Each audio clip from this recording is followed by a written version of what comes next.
What's up, A to Z Sports Live, Titan Game Day Live, as the Tennessee Titans are back on the road after a couple home games, and they go to New England today to face Bill Belichick, rookie Mac Jones, the New England Patriots, who are the hottest team in the NFL right now, as the Patriots have won 5 games in a row.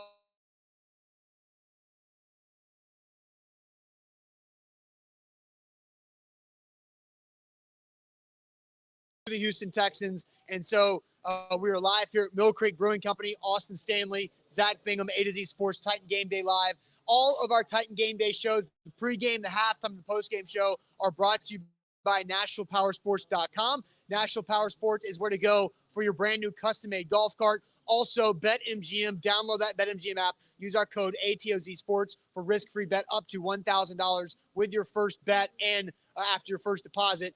And so, Zach, our away games are here at Mill Creek Brewing Company in Nolensville. It's always a great spot to watch a game. I know you're looking forward to lunch from the food truck they have in here at the brewery, but it's going to be tough. It's going to be tough because the Titans have 17 guys on injured reserve, and the newest is wide receiver A.J. Brown joining Julio Jones, joining Marcus Johnson, joining Bud Dupree. A lot of guys on IR and a lot of new faces we'll see yet again for this Titans team. But the Saturday news dump that's become a regular of injury reserve designations for the Titans just got deeper yesterday. Yeah, and it's unfortunate because we saw A.J. Brown come in, make an impact, leave. Come back, make an impact, leave. And now he's not coming back for 3 games. This is going to be a big deal. I mean, you talk about big deal, small deal, or no deal. Big deal because he was the guy that was giving you the production. He is the breakout performer that can change a game, that can take one to the house, that can beat consistently cornerbacks in this league. And now he's not going to be around, and he's not going to be playing in New England. And it's just the story, how the story goes, Austin, is another guy has to step up. They've had to do that at the running back position. They've had to do that for Julio Jones. They've had to do that for A.J. Brown. They've had to do that for Bud Dupree on the defensive side of the football. And, man, it really takes good coaching and good execution and good quarterback play to win a football game in the National Football League. But I'm going to sprinkle something a little bit now more difficult. You got one of the hottest teams in the NFL with the greatest head coach in the sports history, with a rookie quarterback that's playing pretty doggone good in Mac Jones. You're going to have to play a really precise game today if you're Tennessee on the road in a hostile environment, because all those New England fans, they looked at the standings this week. Those Buffalo Bills are second in the AFC East. They're getting a little bit of juice, saying, hey, they're feeling that Tom Brady day a couple of years ago when they were on top of the AFC East for 15 years. So big game today in the AFC. Let's figure it out. Yeah, it's going to be very interesting because it just gets more and more difficult for the Titans. And a lot of people I've seen, why is Golden Tate not been called up? Because the Titans did call up one wide receiver from the practice squad to join the trio of Nick Westbrook-Akine, Chester Rogers, and Dez Fitzpatrick. And that was not it was not Golden Tate. It was Cody Hollister, who has been a part of this organization in several different roles over the last couple of years, whether it's a practice squad or an active guy. And so here's my thought on why Golden Tate was not called up for today's game. And it's simply because Golden Tate just got here in the building. Now, he's been in Nashville the whole time, but just got in the building on Tuesday. And to go play wide receiver on Sunday, you got to have more time than that. Now, Adrian Peterson came in on a Tuesday and was able to play on a Sunday night because the running back position that we know is more of a reactionary position. Once you kind of understand your role, you react and you go run. The wide receiver position is not that same way. So when you just saw Dez Fitzpatrick not knowing what to do, that caused 2 of Ryan Tannehill's interceptions on Sunday, you can't afford for Golden Tate, who is a veteran and generally can pick up things quicker, not being out there and not knowing what to do and leading to another Ryan Tannehill interception. You You can't afford that to happen. So what do? You bring up Cody Hollister this week, who knows the system because he's been here. He got hurt in training camp, but the guy, they trust Cody Hollister. He's not that good. He's nothing special when it comes to being an athlete. He struggles to create separation, but he at least knows how to run the route, what spot to get in to not burn your quarterback, Ryan Tannehill, like the rookie Fitzpatrick did last week. Well, and Blaine says Fitzpatrick better have figured out the playbook, and that was an issue. Ryan Tannehill didn't say that in his postgame press conference, but we saw it. We saw it on the field. These wide receivers, and I'll double down and agree with you, it's easier to come in and play running back on a week-to-week basis than it is to go in there and play wide receiver. But these wide receivers have got to figure out what route to run. It puts Ryan Tannehill in a very precarious situation, a bad spot for an NFL quarterback, because you have to have, and I said it this past week, anticipatory throws. This is not college football where you can just wave aside on the sidelines, throw a bubble screen, you can get 15 yards. Right. It don't work like that. You have to have timing, and that's where Ryan Tannehill struggled with timing at the wide receiver position. He had some bad throws. I'm not sitting here making any excuses, but that's what they better have worked on all week heading into today's game. Yeah, no doubt about that. A to Z Sports here live on this Sunday morning as the Titans are getting set to visit the New England Patriots. But let's go ahead and ask this question, because we're going to get to Zach's key ingredient that can lead to a Titans victory. And we'll do that here in a second. But here's the first question to get you guys more involved this morning is who will lead the Tennessee Titans in receiving today versus the Patriots? Who will lead the Titans today in receiving against the Patriots? But real quick, let me tell you guys about who sponsors this pregame show. We're live here at Mill Creek Brewing Company, and over there in the corner of the tap room, a brand new, really pretty sick golf cart from NashvillePowersports.com. If you're looking to get a custom-made golf cart for your neighborhood, for at home to dominate the streets, or for your company and business, whatever you might need it for, NashvillePowersports.com is the one place to go. They can customize any aspect of the cart, the color scheme, the speed, street legal, 2-seater, 4-seater, 6-seater. They've got everything in stock for you. They're locally owned and operated, and their ownership is very involved in the day-to-day operations because they care about customer service and their products. Simply head to NashvillePowersports.com for more. A to Z Sports Titan Game Day Live. Ooh, this is going to be a rough conversation because it's not going to be Julio Jones. It's not going to be A.J. Brown.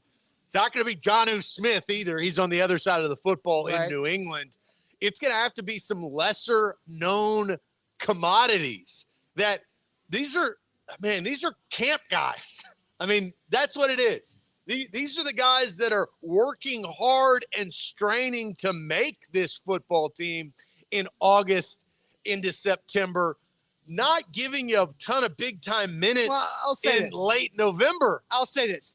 One of the wide receivers who is active today was a lock to make the roster out of training camp, and that was Chester Rogers. Chester Rogers very quickly got a stranglehold of the slot wide receiver position and never let it go. He showed that he was reliable in punt returning. Ironically, he had the turnover last week as a punt returner. But Chester Rogers has been somebody, he's missed one game this year, but he's been pretty reliable all season long. Nick Westbrook-Akine was that bubble roster spot guy, but because of his special teams acumen, was able to get on the back end of the roster and has actually done some pretty nice things as a wide receiver this season. He's caught a couple touchdowns. He's coming off of a 100-yard receiving game. And then it's Des Fitzpatrick, who was like your 8th or 9th best receiver in training camp.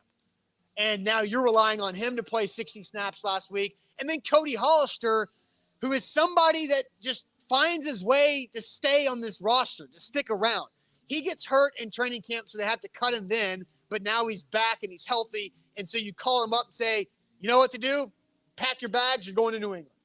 Yeah, and for all the Mason Kinsey lovers, if Chester Rogers is available, Mason Kinsey will stay on the practice squad. Right, and that is the case. I've seen some comments come in, and Noah brings up needs to be Ferkser. Saw some other tight ends need to step up type comments coming in the comment section because the question is, who is going to be the guy? we saw last week, and it was mainly because of the 46-yard reception by Nick Westbrook-Akina. I don't know if that was a flash-in-the-pan moment. I'm going to have to go with the most reliable wide receiver, and it goes to what you just said. Chester Rogers, it seems to me, is the answer. He seems to be the most reliable, consistent type wide receiver, doesn't make many mistakes, has been on the same page at times at a more consistent clip with Ryan Tannehill. I'm going with Chester Rogers today to step up in a way where you look across the wide receiver board and you start scratching your head saying, oh, man, this is going to be a long day. Yeah, it's crazy. You look at the Titans stats, and when it comes to receptions, A.J. Brown leads them with 46. Second is Jeremy McNichols, who is out again today with 25. Third on the team in receptions is Nick Westbrook-Akina with 23, and Julio Jones, only in 6 games, has 21. But now the good thing that Chester Rogers has 19 catches. Here's the thing about those two guys is a high percentage of their 2 catches have been converting first downs. Chester Rogers has 10 first down conversions on 19 catches, and Nick Westbrook-Akina has 13 first down receptions that have out of his 23. So they are guys who have been able to move the chains. They're just, they're role players, and you're able to have those guys be open because everybody's focusing on AJ and Julio or somebody else. But today, I actually really, really like the leading receiver. Like, are we talking yards or are we talking receptions? Yards. Yards? Okay, because I have 2 different answers. I'm not talking dump downs, check down Charlies. Well, I'm talking get some yards and get to the pylon. That's what I'm saying. I think the leading receiver when it comes to yards is NWI. I think the guy with the most catches is Hilliard. Oh, well, yeah, because it's check down Charlie. But was that not important last week? That wasn't – you answered, you're saying check down Charlie. What else do you want them to do? Like, they don't have any other options. I think – and let's think about who are they playing? The Patriots? What are the Patriots known for doing over the last 20-plus years, mostly with Tom Brady, but now with Mac Jones? Is they've got all these no-name receivers and no-name running backs who catch the ball out of the backfield, convert first downs, and just paper cut you to death down the field. The Titans need to do that. That's how they can be successful in offense, is dump down to Hilliard, pick up 8 yards, live to play another down, see if NWI and Rodgers can convert some third downs. Foreman's been pretty good in the screen game, but you're good. That's the game plan. Who are you throwing deep to? Cody Hollister? No. No, that guy can't run 40 yards. Not fast enough. No. So, again, that's the offense. They've got to be checked down, Charlie, and they've got to get the ball out of Tannehill's hands quickly. Yeah, creativity. If you watched the Iron Bowl last night, they need Auburn's first 2-point conversion play all day. That was beautiful. It was but the problem was Auburn only had 1 of them. They didn't have 3 or 4 or 5 that you need in the new overtime rules. Yes. And that's why I bring that up, is because the Titans, they need a whole game plan, a whole slew of gimmicks. Of gimmicks, but it's getting guys in space to make plays and this is key, Austin, regardless of who is the number 1 wide receiver today, they have got to protect Ryan Tannehill. Tannehill will make mistakes under duress. It just will happen because he doesn't have the playmakers that you can throw the ball up to that kind of cover those up. All right. They got to protect up front, number 17. That kind of leads us into the next conversation and what I want to talk about. I know you have your key ingredient for a Titans upset over the Patriots today. The Titans are now a 7.5-point underdog, which that number has moved quite a bit throughout the week. It opened at 5.5, I believe, but now the Patriots favored by 7.5 at BetMGM. So let's ask this, because we both have our answers. What's the must-have ingredient for the Titans to beat the Patriots today? But first, Zach, talk about what you're having for lunch. I am having a unbelievable, delectable, delicious smash burger right there at Mill Creek Tap Room. I love this food truck. It is parked right inside. You walk inside, you can smell the aroma. Unfortunately, I can smell it, but as the day moves forward, I'm sorry, I did not mean for you to bring up your tastelessness. As the day moves forward, it brings a good feeling. So come down here, drink some beer, eat some burgers, and let's see if the Tennessee Titans can upset the New England Patriots that are surging in the AFC. We'll see if Mike Vrabel can come put a stop to things for his former team as a player. All right, A to Z Sports. And luckily next week is the bye week, so we'll be able to talk a lot about strength and conditioning and the lack of what's going on that creates all of the issues, the injuries. But the question is what's one must-have ingredient for the Titans today to beat the Patriots? I'll go first because it was kind of talking about it there at the end of the last segment. I think you have to play turnover-free football today. The Titans outgained, the Texans by 230 yards last Sunday in Nissan Stadium, but it didn't matter because they had 5 turnovers, 4 by the offense and 1 by Chester Rogers in the punt return. You have to have 0.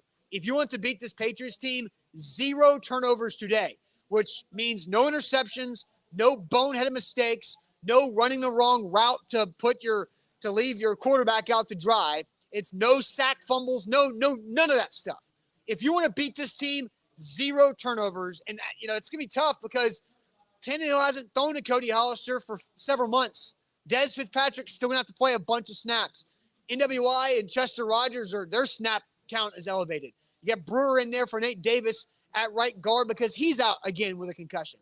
How can you play turnover-free football but also not be afraid to be aggressive still? Because I don't envy Todd Downing today. He's not had a great year, but that's a tough job he's going to have to do right now. But how can you be aggressive and creative without being too risky to put your defense in a bad spot?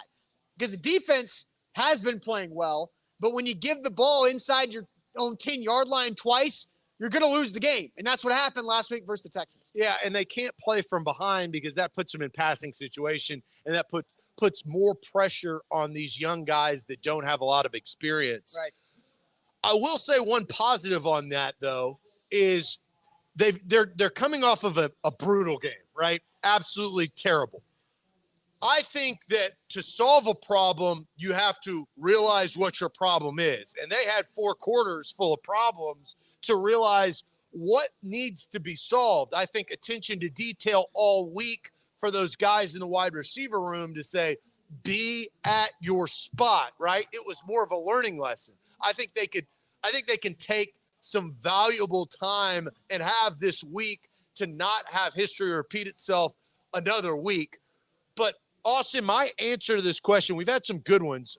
Mark says run attack, players need to step up. He adds with that chemistry from Eric, a bye week as Gene gets a laughing emoji. Chuck D says a miracle. He's just saying no chance. I think it is on the other side of the football. I think the Titans defense has to take advantage of still a rookie, Mac Jones. That is who the defense has to pressure him, get him in the backfield. Jeffrey Simmons and Danico Autry up the gut. Harold Landry from outside. They need to create turnovers on that side of the ball because what is that going to do? Usually you can take advantage, and if you get a pick that Byard can return for 20-plus yards, you cut the field. You make it easier for your offense. That's what they need. This is going to be a really tough game. The Titans are not expected to win. The line's been moving to New England's favor for days. But this is, and I will flash back to the playoff game the last time Tom Brady actually suited up in a Patriots uniform. The Titans had 2 turnovers. Now, they also got a $180+ from Derrick Henry, which they're not going to get in today's game. No. But they were opportunistic to disrupt the New England Patriots offensive game plan. And I think if they execute that, look for Titans creating turnovers. They can stay in this football game if that happens. Yeah, and Robert says like they did against the Rams. Absolutely. No doubt about that. And Robert, you're right. They set a tone early in which the Rams became one-sided. Now you don't have Matthew Stafford on the other side of the football. You got a rookie playing catch-up. And anytime a rookie is playing catch-up or playing from behind, you have an opportunity to win. Yeah, and Tyler on YouTube says, fun fact, Mike is 2-0. I'm guessing he's saying against Bill Belichick, but he's also 1-4 against rookie quarterbacks. And the one win being against Trevor Lawrence and the Jags earlier this season. He lost to Zach Wilson earlier this season. He's lost to Gardner Minshew's in that too. And Chuck says score first. I think scoring first is a big deal in this because you need points. You need as many points. Well, they're not good at doing that. No, they're not. I mentioned that they've only gotten 10 points on 11 opening drives the entire season. So I don't expect them to exactly come out here with a bunch of no-name guys in the offense, and that's no disrespect. But to go down there and put up a drive against one of the hottest teams, if not the hottest team in the NFL, and get up early. But what you're talking about is that's how the Texans beat the Titans last week. What you're saying about the defense forcing turnovers, the Texans forced 4 turnovers. They got gifted a 5th with Chester Rogers. And then the Texans also got 2 big stops on 4th down. And the Titans are better than the Texans. No doubt. And so if they can replicate that, maybe they can take advantage in the second half. But you got to get to the second half with a lead. Yeah, and you have to be able to stay in the game close enough to use play action pass. I know it's not Derrick Henry. I know it's going to be Hilliard and Foreman, but you still got to run play action pass. And if you're down by 10 points, don't abandon it. That's what Arthur Smith was so good at in the past, was not abandoning what makes you so good and lethal on offense. Just because you're down 10 scores doesn't mean you get away from it, because Todd Downing has this year, where Arthur Smith didn't last year and the year before. Todd Downing has abandoned that really quickly, including last year against Houston. Yeah, and oh man, this is it's a very impactful game. This is not the script that you thought at the beginning of the year, not having Henry, not having Brown, not having Julio Jones, Anthony Firkser not stepping up in any way, form, or fashion. And you got Tannehill looking around trying to talk guys into spots. That's not how you envision. You also didn't envision this defense playing as good as it has of late. So there's 2 sides to the coin, but the impact of today's game is mighty, because you talk about home field advantage. The Titans are still the best team in the AFC. How crazy that is. To stay that way, they're going to have to win in New England. They're notorious for winning these type of games, Austin. They are notorious for kind of coming out of their shell in ways that surprise you. The Buffalo game, the Rams game, the Chiefs game. I mean, the list goes on and on, and that's just this year. Last year, they did it against the Bills on a Tuesday. They had these games where you're like, wow, the Titans' backs are against the wall. They play really well. Baltimore in the playoffs a couple of years ago when it was in Baltimore in that divisional round. So I don't think that you can completely count them out. I think that it's stacked against them, but I don't think you can count this Titans team. Mike Vrabel notoriously plays up to his competition and plays well when his back is against the wall.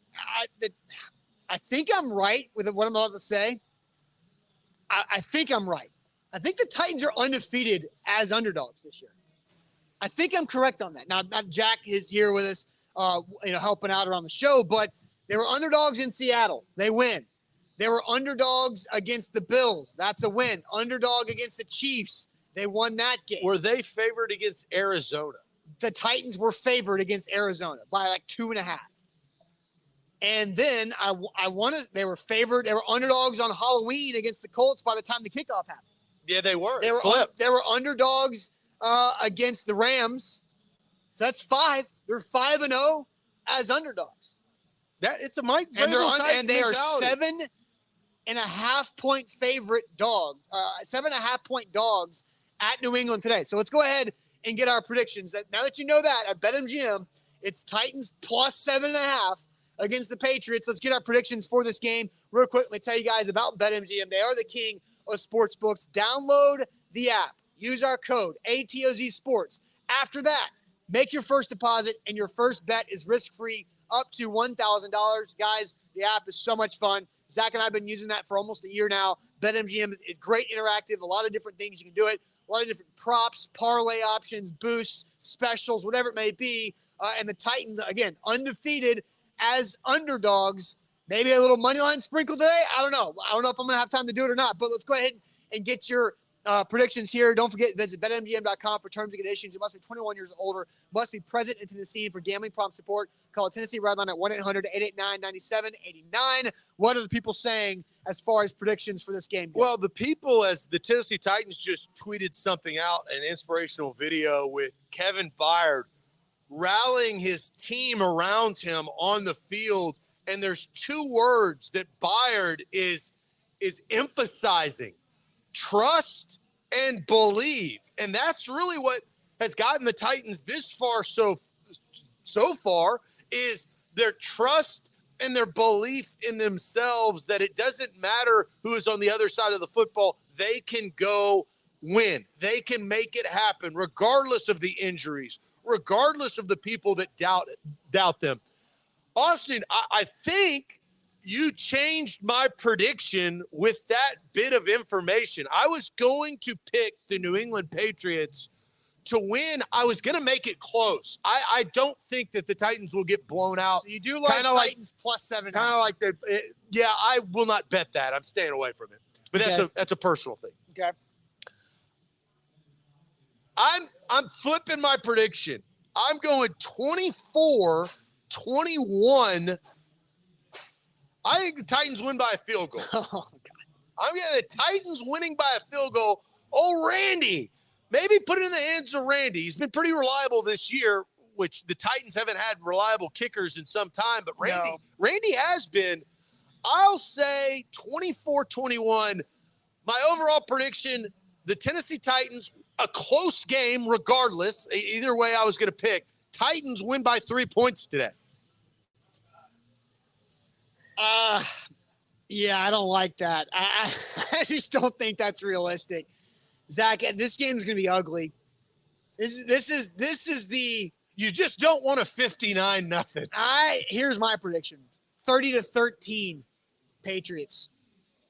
30-13. I think the Patriots go 3 touchdowns, 3 field goals. The Titans can't get in the end zone twice.